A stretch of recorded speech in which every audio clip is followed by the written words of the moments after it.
mënul bàyyi.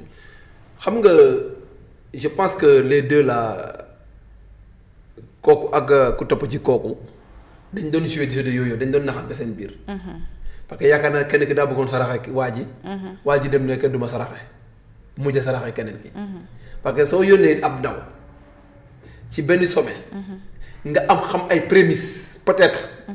xam ay prémices. ne lii dinañ ko waxtaan candidature président Macky Sall. man dama waxoon ne Diomaye daa saraxe Sonko. mais Sonko def na contre coup.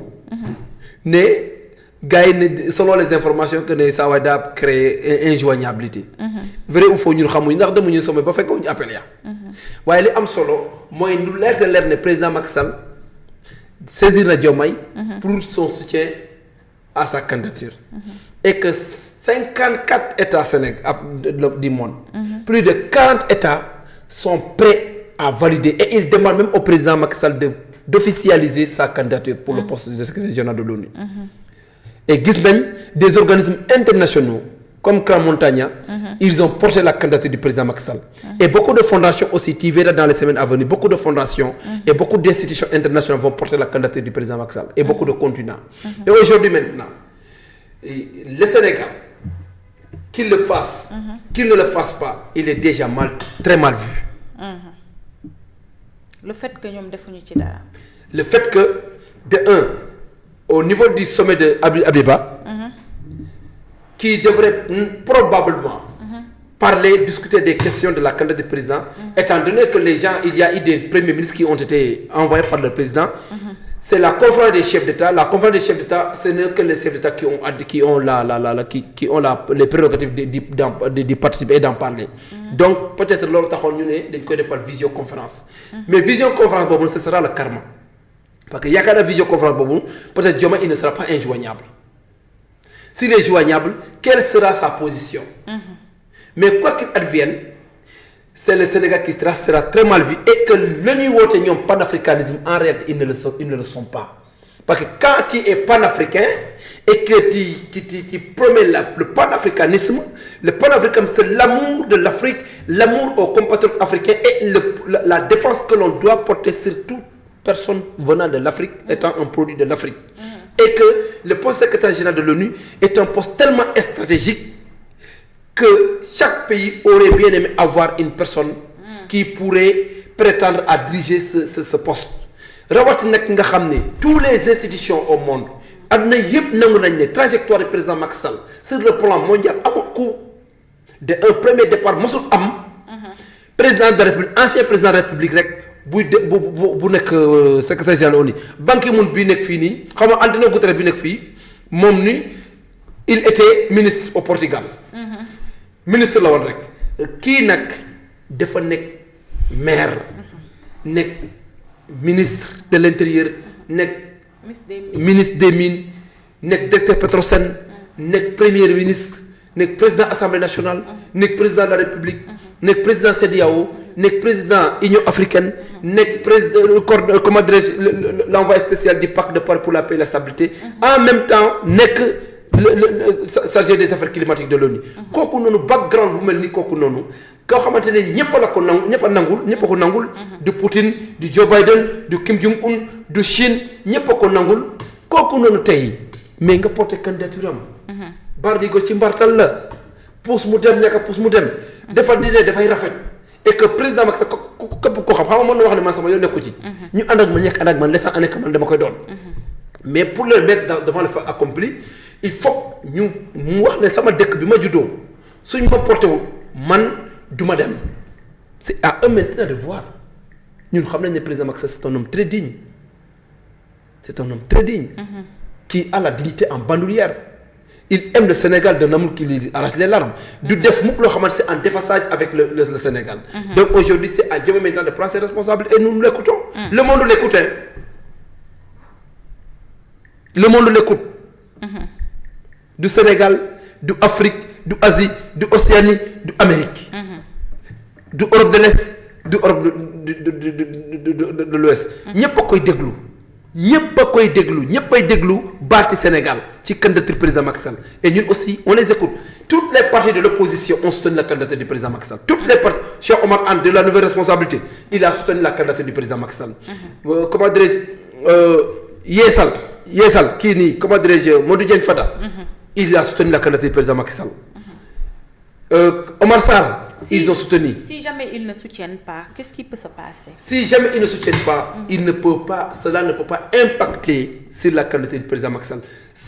Loolu nag ça dépendant de la vision du président Macky Sall et de l'envie du président Macky Sall de vouloir y aller ou ne pas y aller. Parce que le fait qu'on continue à soutenir ou bien un pays soutient ne régit pas les critères de sélection de candidature au niveau du Conseil de sécurité de l'ONU. Le Conseil de sécurité de l'ONU ñoom ñooy recevoir tànn ci seen biir kan mooy nekk après suñ tànnee ba pare ñu yóbbu ko ñu yóbbu ko gars yi validé ko après ñu publier noonu lay demee. donc tey loolu dafay nekk lu rafet c'est une volonté manifeste. pour montrer que nous avons envie à ce que le fils de l'Afrique qui a le charisme qui a cette carrière d'adresse qui a la carrure qui a les compétences requises et demander pour qu'il puisse briguer pour qu'il puisse autant pour moi être au poste de secrétaire général de l'ONU loolu nag tey loolu c'est pas donné à n'importe qui et loolu du n'importe qui lañ koy jox tey nag c'est au Sénégal les Sénégal les écoute l'Afrique les écoute l'Amérique les écoute l'Asie les écoute le Sahel les écoute et l'Europe les écoute tey c'est à eux maintenant de prendre les responsabilités et li sax war am layam war doon yàgg fekkee ne bëgg nañ ko dañ ko def ñun nag suñu yoon nekku ci seen bëgg ak seen ñàkk a bëgg waxta ngeen ko c'est tout. ñun porte nañ ko c'est tout toute l'opposition dans son intégralité a porté la candidature du président Macky Sall amul benn opposant buy contester la candidature du président Macky Sall toute l'opposition je te le dis aujourd'hui de manière formelle toute l'opposition sénégalaise et que tey ñu ngi leen di ñaan sax ñoom su leen neexee nañ ko def référendum ñan ñoo bëgg président Macky Sall dem ONU nañ ko def référendum ñu xool ndax ñoom ñu battre campagne non ñu battre campagne wuy xool Sénégal kan la ñuy jël. on verra. est-ce que dañu am ay dañu bëgg a yóbbu président Macky Sall devant les hautes juridictions parce que jàpp nañu ni dee xale yi dee ñoo ko rey donc ONU peut-être laqatukaay la pour président Macky Sall est-ce que du loolu moo tax il refuse peut-être de porter cette candidature. ONU ku amul les mécènes autant pour moi les mécènes ku ko amul. mais doo nekk conseil de sécurité de l'ONU duñ la jox les affaires climatiques fondation mi Ibrahim du la jël G20 doo ci bokk Atlantique Council duñ la jël soo nekkoon ku mel ni ku lu ñuy wax noonu doo nekk di animer ay conférences partout dans le monde en Arabie Saoudite en Allemagne Tchétchène aux États-Unis partout il est demandé partout président Macky Sall carré d'adresse am xam nga kon calendrier dafa balèze dafa fees del. bonjour Nafi. li am nag mooy ne ñoom il part de 2021 en 2024 mais lu tax lu leen dugal ci ay loi interpréter loi amnistie am nañ 130 et quelques députés. 130 députés en un clic de main. ñoom ils vont abroger la loi d'amnistie pourquoi ñu ko interpréter pourquoi ñu ut ay non-lieu jaru ko fi nañ abroger cette loi les faits deviennent nouveaux tout le monde part à la barre pour répondre à ses responsabilités mu jeex man dama ne ça me fait très mal d'entendre des va-nu-pieds parfois des gens qui yoo xamante tekkiwuñu tous duñ dara ci Sénégal toog di ñu saa bu ñu toogee rek ne 80 morts man xaw ma nombre de morts waaye li am ba am mooy ne suñ bëggee mu leer mais nañ dindi loi d'amnistie bi. tout simplement. ñoom mën nañ ko. promesse la woon. man nee naa leen Pastef lépp lu mu promesse Sénégal du ko def. du homosexualité du loi amnistie dara du dañ ci dindi tous amnistie du mos a dañ. homosexualité duñ ko mos a criminaliser. parce que en réalité. C'était une promesse juste pour snober le Sénégal pour duper le Sénégal pour accéder au pouvoir loolu kese la woon c'était un dupe c'était un pur snobisme politique loolu nag def nañ ko yegsi nañ foofu noonu jël nañ réew mi tey Sénégalais gis nañ xam nañ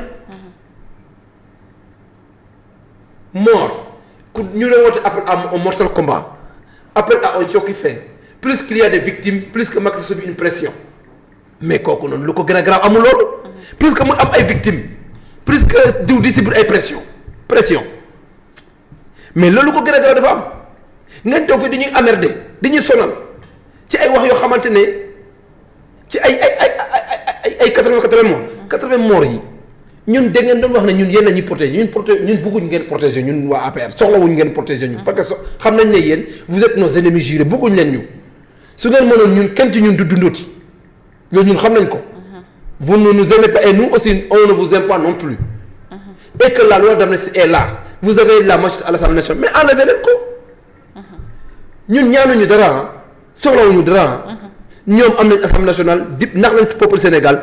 dipp nañ peuple Sénégal trompé nañu Sénégalais ba Sénégalais wootal leen. jox nañu Assemblée nationale mais am nañ droit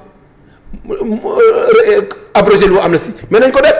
pour que ñu mën a sonn ñu mën a noppalu.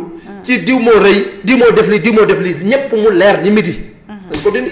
très bien merci beaucoup Samba ñu ñëw ci beneen peut-être sujet boo xamante ne mi ngi laal fait de société bi nag Samba yow yaa ko gisandoo ñun ñëpp ñoo ko gisandoo.